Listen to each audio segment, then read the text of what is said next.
Hi, I'm Tom from the Guitar Hospital, and I want to talk about leveling the frets on the guitar. So the reason we want to level frets is because the frets might be worn, or they're uneven from the manufacturer from the first place, or even here at the Guitar Hospital, we'll level the frets after we've refretted the guitar. So the first thing you want to do when we level a guitar is we'll protect the top of the guitar. We have a protector here. And then we'll want to sight down the neck and make sure there's no lifting frets. If there are lifting frets, we will want to secure the frets in there and glue them down.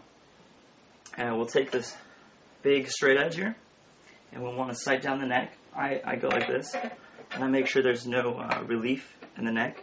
Make sure it's straight. You can adjust it with the truss rod adjustment. And then I also sight down the neck here and line it up with the straight edge on the side so you see that the fretboard is indeed straight. And from there, after you make sure the neck is straight and there are no lifting frets, we'll take this big diamond file, and it's about 12 inches. It's a 12-inch diamond file, and we'll run it across the length of the fretboard this way. And we always want to go completely straight, perpendicular with the frets. If the frets are lifting or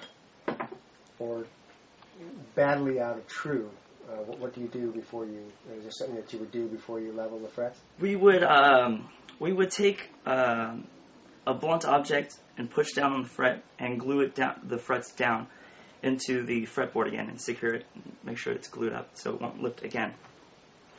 And then from there we can proceed with a fret level. And like I said, we go with the 12-inch diamond file. And this guitar has already been leveled, so I won't be physically doing any leveling on it.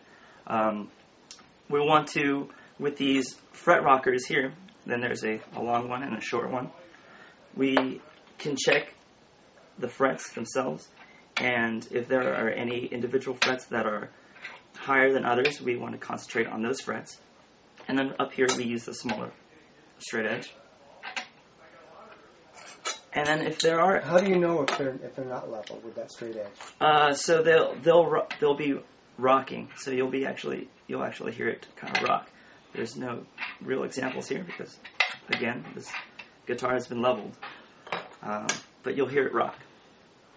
If there are any particular frets that are standing out that really need attention, I like to use the shorter, like it's 6-inch. I think this is a coarse diamond file, and I really go in there and get that one fret down. But you will obviously want to be sure that fret is really sticking out there. From there, I like to protect the fretboard, and we have these fret protectors here, and we lay it across the fretboard. And we'll go in with this file, triangle file. So the frets are flat on top, right? Yeah, so we want to make sure, and we check the frets before and after with these straight edges. So is the object now to re-round them? Now we'll re-round them because they're flat on top. And we take this file, and we'll take the edges off the two sides. So you imagine a big square fret that we've just leveled. The top is flat, and we'll take those sharp edges off with this file, and I go across like that.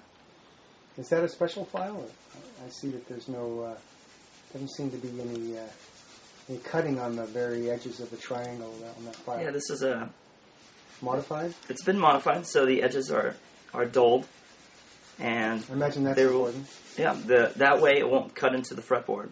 And on a lot of old fret protectors you'll see some scraping here, and that's why we use these protectors to protect that fretboard. What's that protector made out of? Aluminum. Aluminum. Oh, okay.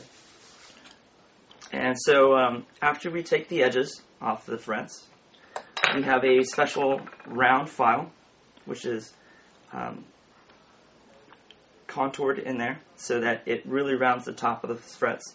And then we'll go over that, and we'll go up the neck with these files.